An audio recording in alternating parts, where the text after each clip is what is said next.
తాడిపత్రిలో political heat ఇంకా కొనసాగుతూనే ఉంది. మాజీ ఎమ్మెల్యే కేతిరెడ్డి పెద్దారెడ్డి అండగా నిలుస్తున్న వైసీపీ శ్రేణులను వదిలేదేలేదని తాడిపత్రి మున్సిపల్ చైర్మన్ జేసీ ప్రభాకర్ రెడ్డి గట్టిగా వార్నింగ్ ఇచ్చారు. నిన్నటి వరకు తనకు పెద్దారెడ్డితో మాత్రమే వైరం ఉండేదన్నారు. ఇప్పుడు ఆయనకు దన్నుగా నిలిచే వారి పేర్లు రాసుకుని మరీ ఇబ్బంది పెడతామని జేసీ తనదైన స్టైల్లో వార్నింగ్ ఇచ్చారు.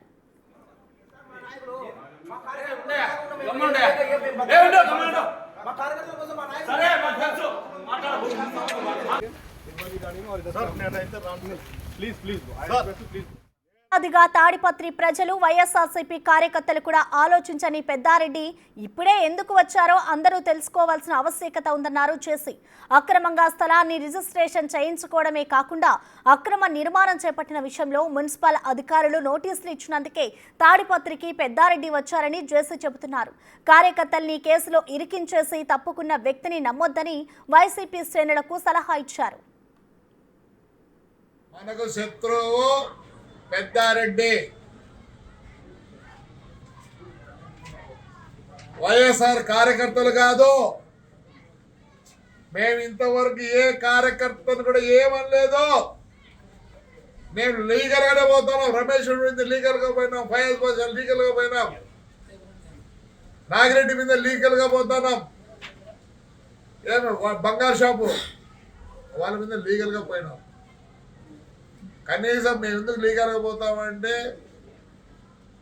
మంచిది కాదు. ఎట్లంటే కొట్టకూడదు, ఇల్లు మొత్తం రిజిస్ట్రేషన్ తప్పు, ప్లాన్ లేదు, అయినా కానీ లీగల్గా పోతున్నా. ఈ పొద్దు ఎవరెవరు వచ్చినారు దగ్గర కొన్ని ఫోటోలు ఉన్నాయి.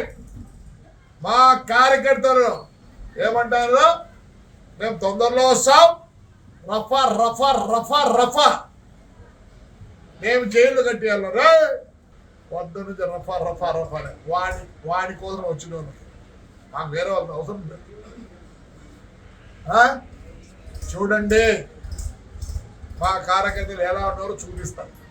నేను ఇన్ని రోజులు వద్దప్ప బాగుందాం, అవసరం లేదు ఫ్రాక్షన్ నేనంటే ఈడు హీరోగాడు వస్తాడు, లే వానెంబడి వచ్చినారు చూడే మా కార్యకర్త రఫా రఫా రఫా ఏం చెప్తారా. మేమే సరెండర్ అవుతామంటున్నారు, మేమే సరెండర్ అవుతామంటున్నారు.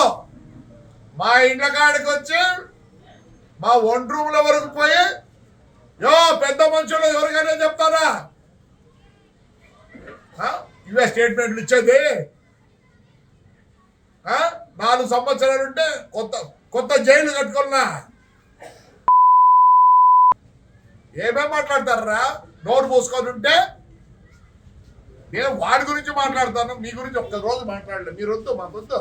మేము కార్యకర్తలు ఉండాలి, అదికి ఇదికి ఉండాలి. పొద్దున్నే చూడండి మా వాళ్ళు, నేను ఎంత గట్టిగా పట్టుకొని కూర్చుండే. నేను కూడా ఊరి పోతానన్నా, నేను టూర్ పోతానా, నాకేం సంబంధం లేదు. రఫా రఫా రఫా రఫా మీరు 4 సార్లు అన్నారు. పొద్దున్నే చూడండి, పొద్దున్న చూడండి. అందుకే నన్ను ఊరికి పంపిస్తాను. పోతున్నా వాడి దగ్గర వచ్చి వాడికి సాయం చేసిన కదా మేము రఫా రఫానే. మా కార్యకర్తలు అంటున్నారు, చూసుకోండి. లిస్ట్ ఉందప్ప, ఆల్రెడీ లిస్ట్ ఉంది. మీ ఇండ్ల కాడ ఆడోళ్ళు మగోళ్ళు కూడా చూసుకోరు. ఎందుకంటే కొందరు ఆడోళ్ళు ఎవరప్పదే పైన చాలా మాట్లాడుతుందా పాప. మేము కూడా కార్యకర్తలు ఆడోళ్ళు ఉన్నారు, మాట్లాడరు.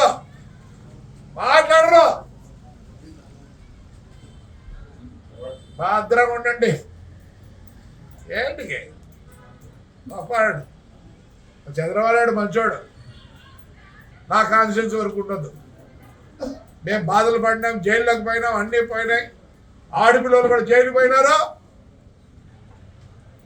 రేపు నుంచి వేరే రాజకీయం చేసినావా? లెక్కలు సంపాదించుకున్నావు. నారా ధైర్యంగా నారా, నీ కార్యకర్తలు ఉన్నారు ఇక్కడ. ఇట్లా నాకు నమ్ముకోవద్దండి వైఎస్ఆర్ కార్యకర్తలు నారా. వాడు ఫయాజ్ గారు మేలు కదరా నీ పాసలా. ఆ పిల్లగాళ్ళు 5 నెలలు టేబుల్ పెట్టిలే, వాడు హీరో.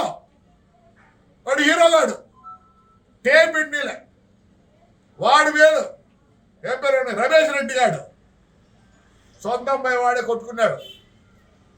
ఇంకా 100 కొట్టాలే. వాడు అమ్మటోడా ఫ్లాట్ అట్లా నిలబెట్టినాడు. నాగిరెడ్డి గారు అట్లా నిలబెట్టినాడు. భాస్కర్ రెడ్డి గారు నిన్న మళ్ళీ లోకేష్ దగ్గరికి పోతాడు. నువ్వు అనుకుంటానేమో నేను డిస్టర్బ్ చేయదలుచుకోలే స్టూడెంట్స్ని, వాళ్ళ ఫ్యూచర్ చెడగొట్ట తెలుసుకోలే. నేను ఏం అనలేదు, నేను లీగల్గానే పోతాను. ఈయనకి వచ్చా నా కొడుకు నోటీస్ ఇస్తానే కొలుసుకుంది రండి అంట. లే ఎర్రదాతారా ఇక్కడ ఏం రాస్తారా గుర్తులు పెడతారా? లే నువ్వు చదువులే సన్నలే నీతో చదువుకుంటే గుర్తు పెడతారా? నువ్వు ఇంత లోపల అవద్దు 90 పెట్టలే, నా రోడ్డుకి పెట్టలే, మర్చిపోయినావా? నేను బుక్ ఉంది. నేను బాధపడ్డా, నా కార్యకర్తలు బాధపడ్డారు. పొద్దున ఒకరు పోలీసులు లా అండ్ ఆర్డర్ అంటారు. ఎస్ పొద్దున తేల్చుకుంటారు లా అండ్ ఆర్డర్. రాకపోయి నీ ముందు చూపించారు మా పిల్లలు ట్రాక్టర్ ఎప్పుడు రాళ్ళు తోలినారు చూపించదురు. తెల్లవారితేనే దొంగని మాదిరి వచ్చినారు. రే సిగ్గులే నీ అమ్మ బతికేసరా రే ఏడమే సావురా, నీ కోముకుంటుందిరా సావురా. అంటే నీకు పదం ఉంటే ఒక విధము లేదా ఏమేమి మాట్లాడు. వీడు పెద్ద లీడరు వైఎస్ఆర్కి రా, వైఎస్ఆర్ ఆయన వీడు పెద్ద లీడరా, వాడి ఊర్లోకి వాడు రాడు, వాడంటే పెద్ద లీడర్ అవుతాడు. బుక్కరాజు స్వామిని పిలుపుతారు, ఏడ మీటింగ్ ఉంటే వీడు మాట్లాడతాడు. లేదురా నువ్వు మాట్లాడేది లా అండ్ ఆర్డరా. నేను కోర్టుకు పోతే ఆ రోజు నేను కోర్టుకు పోతే ఏమైంది తండ్రి చెప్తారా? చూడే నాకు శత్రువు మీరు కాదు, నాకు అందరూ కావాల్సిందే, అందరూ నా ఓటర్లే. వాడు తప్పనిచ్చి నా బస్సులో నిలబెట్టి నిన్నే పౌరు నిన్నే జైలు పంపిలే నన్ను నా కొడుకునే పౌరుంది పోయినా నేను ఎందుకురా గెలిచింది మున్సిపల్ చెప్పేది ఎందుకు గెలిచినా ప్రజలకు తెలుసురా నేను ఏందో.